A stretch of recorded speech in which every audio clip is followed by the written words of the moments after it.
Merhaba, bugünkü derinlemesine incelememize hoş geldiniz. Elimizde Bekir Biçer'in bir makalesi var. Osmanlı'nın son dönem coğrafya ders kitaplarında Kürtler ve Kürdistan denen bölge nasıl anlatılmış ona bakacağız. Evet, bu ders kitapları aslında sadece coğrafya bilgisi vermiyor. Hı hı. İmparatorluğun kendini nasıl gördüğünü, modernleşmesini, farklı kimlikleri nasıl tanımladığını anlamak için çok ilginç belgeler bunlar. Evet, Özellikle sizin gibi hani bilgiyi hem hızlı hem de derinlemesine almak isteyenler için şaşırtıcı detaylar var içinde. aynen öyle. Amacımız da zaten bu kitaplardaki bilgileri dönemin koşullarıyla, siyasi, kültürel atmosferiyle birlikte size aktarmak. Makaleye bağlı kalacağız. Doğru. Özellikle şu sıkça tartışılan Kürdistan terimi nasıl kullanılmış, anlamı neymiş, zamanla neden değişmiş onu anlamaya çalışacağız. İşe en baştan 19. yüzyıl sonlarından başlayalım diyorum. Mesela 1872'den Ahmet Cevat veya Enderuni Hafız Abdüllatif Efendi ne demişler, Kürtleri nasıl tanımlamışlar? Ahmet Cevat mesela Kürtleri Hint-Avrupa dil ailesinin Asya koluna dahil ediyor. Oldukça basitçe Kürdistan dağları ahalisi diyor. Sadece bu kadar mı? İlk dönemler biraz daha genel evet.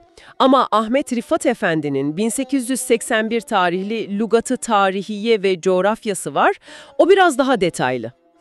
Ne gibi detaylar var onda? Kürt ve Kürdistan diye ayrı maddeler açmış. Kürdistan isminin Kürtlerden geldiğini, kabaca Dicle'nin doğusu, Van ve Urmiye göllerinin güneyindeki dağlık bölge olduğunu yazıyor.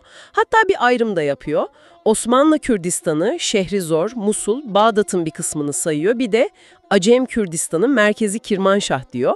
Peki Kürtlerin kendileri hakkında ne söylüyor? Nasıl insanlar oldukları falan? Şey diyor, çabuk ve cesur, daima hür yaşarlar gibi ifadeler var. Çoğunlukla Sünni olduklarını ama Şii ve Nasturi yani eski Doğu Hristiyanlarından grupların da olduğunu belirtiyor. Kökenleri hakkında bir şey var mı? Var, eski Keldani ve Part halklarına dayanabileceklerini öne sürüyor. Yani bakın daha o dönemde bile sadece genel tanımlar değil, köken teorileri, dini çeşitlilik gibi konular ders kitabı seviyesinde yer bulabiliyor. Üstelik Ahmet Rifat galiba 1845'teki Bediran Bey olayına da değinmiş değil mi? Aynen öyle. Bu da hani sadece etnografik değil, o dönemin siyasi olaylarının bile ders kitaplarına girebildiğini gösteriyor. Bayağı ilginç. Peki genel olarak tekrarlanan özellikler var mıydı farklı kitaplarda? Olmaz mı? Var tabii işte cesaret, misafirperverlik, aşiret yapısı, genelde hayvancılıkla uğraşan, göçebe veya yarı göçebe bir hayat tarzı. Bu birçok kitapta karşımıza çıkıyor. Enderuni Hafız Abdüllatif Efendi de mesela 1872'de Diyarbakır vilayeti için Kürdistan deniliyor diyor. Mamuretül Aziz yani Elazığ içinde ahalinin çoğu Şafii, dilleri de Arapçadan bozma Kürtçe diye ekliyor. Erzurum'da ise Türk, Kürt, Gürcü nüfustan bahsediyor. Anladım. Bu tekrarlar belki de dönemin genel kabullerini gösteriyor. Peki, şimdi şu meşhur Kürdistan terimine biraz daha yakından bakalım. Ne kadar yaygın kullanılıyordu bu? Hani böyle sınırları belli, resmi bir idari bölge miydi? İşte orası biraz karışık. Makalenin tespiti çok net. İncelenen kitapların sadece yaklaşık %10'unda geçiyor bu terim. Sadece %10 mu? Ben daha yaygın sanıyordum. Değil, yani evrensel bir kullanım kesinlikle yok. Kullanıldığı zaman da anlamı, kapsamı falan epey değişiyor. Nasıl yani? Farklı yazarlar farklı mı tanımlıyor? Tam olarak öyle. Mesela Jean Lapierre'in çeviri kitabında ya da Ahmet Cemal'in 1883'teki kitabında Anadolu'nun yanında ayrı bir bölge gibi adı geçiyor. Bazıları Fırat Nehri'ni sınır kabul edip doğusuna Kürdistan diyor. Daha sık rastlanan kullanım ise belirli vilayetleri içeren coğrafi bir alanı tarif etmek için. Mesela Hüseyin Hüsnü 1882'de Kürdistan mıntıkası başlığı altında 8 vilayet sayıyor. Erzurum, Van, Bitlis, Dersim, Mamuretül Aziz yani Elazığ, Diyarbakır, Musul ve Hakkari. 8 vilayet. Peki başka? Ahmet Cemal ise 1893'te 6 vilayet, Erzurum, Mamuretül Aziz, Diyarbakır, Bitlis, Van, Musul, artı bir de Zor Sancağı'nı Kürdistan kıtasında bulunan vilayatı şahane başlığı altında inceliyor. Anladım. Yani sınırlar gerçekten net değil ve yazardan yazara değişiyor. Kesinlikle. Burada Şemseddin Sami'nin yaklaşımını da hatırlamak lazım. O da diyor ki bu Kürdistan terimi daha çok coğrafi veya idari bir anlam taşıyor. Yani illa o bölgede sadece Kürtler yaşıyor demek değil. Saf bir etnik bölge tanımı değil bu. Bu önemli bir ayrım. Çok önemli. Çünkü o bölgelerde Türkler, Araplar, Ermeniler, Süryaniler pek çok farklı grup bir arada yaşıyordu. Anladım. Yani terim var ama hem az kullanılıyor hem de tanımı esnek. Genel olarak ilişkilendirilen vilayetlerde işte Erzurum, Van, Bitlis, Diyarbakır, Marmaretülaziz, Musul, Hakkari, Dersim gibi yerler. Bu durum terimin bugünkü politik anlamından farklı bir tarihsel kullanımı olduğunu gösteriyor sanırım. Tam olarak öyle. Bir de tabii dönemin idari yapısı da sürekli değişiyor, vilayet sınırları yeniden çiziliyor. Bu da tanımları etkilemiş olabilir. Peki iş sadece coğrafi tanımlak olmuyor anladığım kadarıyla. Bazı yazarlar daha derine inmiş, kültürel kökenlere, efsanelere falan girmişler. Ali Saib'in 1886 tarihli Coğrafyayı Mufassal eseri sanırım bu konuda bayağı zengin. Evet. Ali Saib ilginç bir figür. Kürtlerin kökeniyle ilgili farklı rivayetleri aktarıyor. Ne gibi mesela? Mesela İbni Haldun'a dayanarak Fars kökenli olduklarını söylüyor. Ama aynı zamanda o çok bilinen Dahhak efsanesine de yer veriyor. Hani şu omuzlarından yılan çıkan zalim hükümdar Dahak? Aynen, onun zulmünden kaçıp dağlara sığınanların, Demirci Kava önderliğinde isyan edenlerin Kürtlerin ataları olduğu anlatısı. Bunu ders kitabına koymuş yani. Hani arkeoloji, antropoloji, dil bilim kanıtları yerine daha çok saygın kabul edilen eski yazarlar, İbn Haldun gibi ve yaygın halk anlatıları, efsaneler temel alınıyor. Sistematik bir araştırma yok tabii. Ali Saib sadece kökenli de kalmamış, Yezidiler hakkında da yazmış galiba. Evet, Yezidiler hakkında bayağı detaylı ama dönemin yaygın önyargılarını da yansıtan şeyler yazıyor. İşte Şeyh Adi'ye bağlılar ama Şeyh Adi aslında onların inancından uzakmış, Ehl-i Beyt'e düşmanlarmış, şeytana tapıyorlarmış gibi iddiaları aktarıyor. Peki dil konusunda Zazaca için ne diyor? Zazaca'yı Farsçadan bozma olarak niteliyor. Tabi Selahaddin Eyyubi gibi önemli tarihi figürlerin Kürt kimliğine de değiniyor. Bir de galiba Hazreti Muhammed'e atfedilen bir rivayetten bahsediyor değil mi? Kürtlerin ittifakı ile ilgili. Evet, o da çok dikkat çekici ve tabii ki tartışmalı bir nokta. Güya Hazreti Muhammed, Allah'ım onları ittifak üzere kılma, çünkü onların ittifakı dünyanın harap olmasına sebep olur gibi bir dua etmiş. Bu tür dini veya folklorik referansların ders kitaplarında olması dönemin kültürel kodlarını anlamak açısından önemli. Gerçekten öyle. Farkında olmadan bazı kılıp yargıları da pekiştirmiş olabilir bu tür şeyler. Peki biraz daha sosyolojik detaylara, yaşam tarzına falan girenler var mı? Var. Ahmet Cemal mesela 1893'teki kitabında daha detaylı, Kürtlerin genel yaşam tarzı, tarım, hayvancılık alışkanlıkları hakkında bilgiler veriyor. Daha da önemlisi Hamidiye alaylarına değiniyor. Yani 2. Abdülhamit'in kurduğu o olaylar. Evet, özellikle Doğu ve Güneydoğu'daki Sünni Kürt aşiretlerinden kurulan o paramiliter güçler, onların kuruluşu ve Kürtlerin bu alaylardaki rolünü anlatıyor. Hatta bir aşirete, Caf aşiretine özel olarak odaklanmış. Caf aşireti mi? Ne gibi detaylar var? İnanılmaz detaylar var. Aşiretin yapısı, reislerinin Osmanlı tarafından atanması, çoğunun Şafii olması, okuryazarlık oranının düşüklüğü, kitapta %1'den az diyor resmen. Vay canına. Kullandıkları mahlas, veys, yedikleri yemekler bulgur pilavı, yoğurt gibi şeyler sayıyor. Giydikleri kıyafetler beyaz veya mavi pamuklu elbiseler. Yani neredeyse antropolojik bir çalışma gibi. Bu da bazı yazarların konuya ne kadar yakından baktığını gösteriyor. Gerçekten şaşırtıcı bir ayrıntı seviyesi. Peki zaman çizgisinde biraz daha ileri gidelim. 20. yüzyıl başları, yani Cumhuriyet'ten hemen önce. Mehmet Remzi ve Mehmet Vasıf'ın 1908'deki kitabı, İbnü'n Nüzet, Cevad'ın 1911'deki kitabı, Saffet Bey'in kitapları. Bu dönemde bakış açısında bir değişim var mı? Malarda çok büyük bir kırılma yok aslında. Yine Kürtlerin cesur ama eğitimsiz olduğu, aşiret yapısının sürdüğü gibi tespitler devam ediyor. nüfus tahminleri de yapılıyor. Mesela Saffet ve İbnü Nüzet Cevat, Osmanlı'daki Kürt nüfusunu 2,5 milyon civarında tahmin ediyorlar. Ama burada siyasi iklimin etkisini gösteren ilginç bir detay var. Nedir o? Özellikle 2. Meşrutiyet sonrası yazan Mehmet Remzi, Mehmet Vasıf ve İbnü Nüzet Cevat gibi isimler, Kürtlerin geri kalmışlığının veya cehaletinin sorumlusu olarak açıkça devri sabıkı, yani 2. Abdülhamit dönemini gösteriyorlar. Öyle mi? Evet, Kürtlerin marif nimetinden mahrum bırakılmasının nedenini o dönemin politikalarına bağlıyorlar. Bu da meşrutiyet sonrası atmosferin Abdülhamit eleştirilerinin ders kitaplarına kadar girdiğini gösteriyor. Bu önemli bir nokta. Siyasetin eğitime yansıması. Peki ya Saffet'in 1918 tarihli kitabı? Yani Birinci Dünya Savaşı bitmiş, imparatorluk küçülmüş. Evet, Saffet'in 1918'deki Yeni Resimli ve Haritalı Coğrafyayı Osmani kitabında coğrafi çerçeve bayağı değişmiş.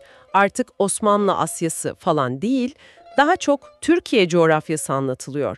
Eskiden belki Ermenistan veya Kürdistan denen yerler artık büyük ölçüde Şarkı Anadolu Cezire-i Ulya, Erzurum havalesi gibi başlıklar altında toplanmış. Savaş sonrası durumun net bir yansıması. Peki Kürdistan terimi tamamen kayboluyor mu o zaman? Tam olarak değil, ilginç bir şekilde Saffet aynı kitapta İran sınırındaki dağlık bölge için hala Doğu Kürdistan dağları ifadesini kullanıyor. Yani terim tamamen silinmiyor ama kullanım alanı daralıyor ve Şarkı Anadolu gibi daha genel ya da belki daha nötr isimler öne çıkıyor. Anlıyorum. Peki tüm bu anlattıklarımız bizi nereye getiriyor? Osmanlı son dönemindeki bu değişken, zaman zaman kullanılan ama net olmayan Kürdistan tanımından sonra Cumhuriyet'le birlikte ne oluyor? Ders kitapları nasıl değişiyor? Sanırım en keskin dönüşüm burada. Kesinlikle. Cumhuriyet'le birlikte ulus devlet projesi ve tek, homojen bir Türk kimliği yaratma hedefi eğitimi ve ders kitaplarını kökten değiştiriyor. Kürdistan ismi artık bilinçli olarak kaldırılıyor. Mesela Mehmet Besim, 1928'deki kitabında bu terimin modası geçmiş ve hatalı olduğunu, hatta Avrupa kaynaklı bir yakıştırma olduğunu yazıyor. Peki yerine ne geliyor? Coğrafi bölgeler artık net bir şekilde Doğu Anadolu ve Güneydoğu Anadolu olarak tanımlanıyor. Daha da önemlisi, bu bölgelerde yaşayan herkesin dili veya kökeni ne olursa olsun tek ve bölünmez Türk milletinin parçası olduğu fikri çok güçlü bir şekilde vurgulanıyor. Bu değişimi gösteren somut örnekler var mı Cumhuriyet dönemi kitaplarından? Olmaz mı? Mesela Hamit Saadi 1926'daki kitabında ilginç bir tez öne sürüyor. Diyor ki, Kürtçe konuşanlar sırf dilden dolayı Kürt sayılıyor ama bunların etnik kökeni belli değil. Hatta zamanla Kürtçe öğrenip kendi dilini unutan Türkler varmış.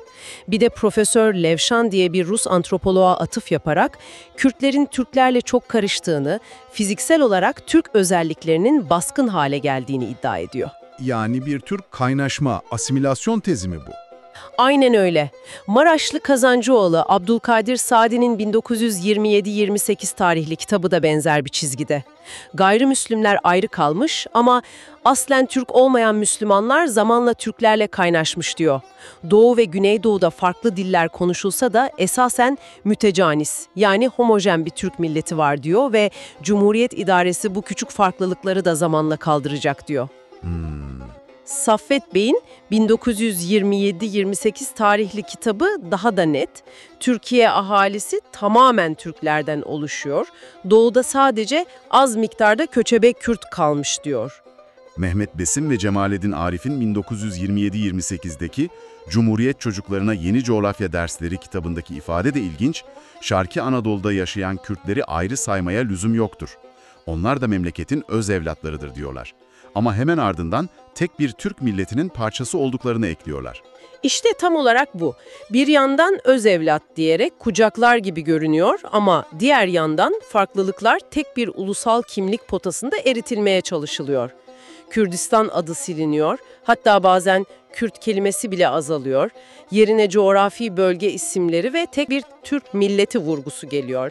Yeni Cumhuriyet'in ulus inşası politikasının eğitime çok net bir yansıması bu. Makalenin dikkat çektiği bir diğer kritik nokta da demografi meselesi. Yani Osmanlı döneminde adı geçen o Kürdistan coğrafyasında yaşayanların hepsi Kürt müydü? Ya da Kürtler her yerde çoğunlukta mıydı? Bu konuda önemli sanırım. Makale bu konuda çok önemli bir uyarı yapıyor aslında. Temel bulgusu şu, Osmanlı döneminde Kürdistan olarak tanımlanan bölgelerin çoğunda Kürtler daha çok kırsalda ve göçebe ya da yarı göçebe yaşıyorlardı. Şehir merkezlerinde durum farklıydı. Belki Dersim, Van, Hakkari, Bayezid gibi yerler biraz istisna olabilir ama genel olarak Kürtler şehir merkezlerinde her zaman mutlak çoğunluk değildi. Tabii o dönemde güvenilir nüfus sayımı verileri de yok, bunu da unutmayalım. Yani şehirler daha kozmopolit miydi? Evet, şehirlerde Türkler, Araplar, Ermeniler, Süryaniler gibi farklı gruplar da önemli bir nüfusa sahipti. Ama makalenin asıl altını çizdiği ve durumu kökten değiştiren olay, 1915 Ermeni tehciri ve sonrasında yaşanan büyük demografik değişim. Makaleye göre savaşlar, salgınlar, göçler nedeniyle Kürt nüfusu da kayıplar yaşasa da Ermenilerin zorla boşalttığı topraklara, köylere, mülklere önemli ölçüde Kürt nüfusun yerleşmesi veya yerleştirilmesiyle Kürtlerin bölgedeki coğrafi dağılımı ve bazı yerlerdeki nüfus oranı radikal biçimde değişti. Daha önce yoğun olmadıkları yerlere yayıldıkları belirtiliyor. Bu çok kritik bir nokta. Yani tehcir sonrası demografik yapı öncesinden çok farklı. Kesinlikle. Bu yüzden makale şu uyarıyı yapıyor. Osmanlı ders kitaplarındaki Kürdistan teriminin tarihsel kullanımını ve o dönemki demografik yapıyı 1915 sonrası oluşan ve bugüne uzanan nüfus dağılımıyla bir karşılaştırmak çok yanıltıcı olabilir. Bu tarihsel bağlam, özellikle tehcirin yarattığı kopuş, konuyu doğru anlamak için hayati. Gerçekten altı çizilmesi gereken bir bağlam notu bu. O zaman toparlarsak Bekir Biçer'in makalesi üzerinden gördük ki Osmanlı'nın son dönem coğrafya ders kitaplarında Kürdistan terimi evrensel olmasa da kullanılmış. Ama bu kullanım genelde idari veya coğrafi bir bölgeyi tanımlıyordu, sınırları değişkendi ve bu coğrafya etnik olarak homojen değildi. Evet. Cumhuriyetle birlikte ise ulus devlet ideolojisiyle bu terim bilinçli olarak çıkarıldı ve yerine Doğu Anadolu, Güneydoğu Anadolu gibi tanımlar getirilerek tüm nüfus tek bir Türk ulusal kimliği altında yeniden çerçevelendi. Çok doğru bir özet. Makalenin de temel amacı bu zaten. Tarihsel terimlerin kendi bağlamından koparılıp bugünkü tartışmalara yanlış bir şekilde taşınmasını önlemek, o dönemdeki kullanımı tüm karmaşıklığıyla ortaya koymak. Yani kabul etmeliyiz ki evet, Kürdistan terimi Osmanlı ders kitaplarında vardı ama anlamı, sınırları, demografik yapısı ve kullanım sıklığı sabit değildi, değişti ve sonunda Cumhuriyet'le birlikte bilinçli olarak terk edildi. Bu süreci anlamak önemli. Kesinlikle. Ve bu inceleme ders kitaplarının aslında ne kadar güçlü olduğunu bir kez daha gösterdi. Sadece bilgi vermiyorlar, kimlikleri, aidiyetleri, mekan algımızı da şekillendiriyorlar. O zaman sizi biraz düşündürecek son bir soruyla bitirelim. Resmi eğitim materyallerinin belirli isimleri, tanımları, olayları anlatırken bazılarını vurgulaması, bazılarını görmezden gelmesi ya da farklı sunması, yani anlatılanların varlığı kadar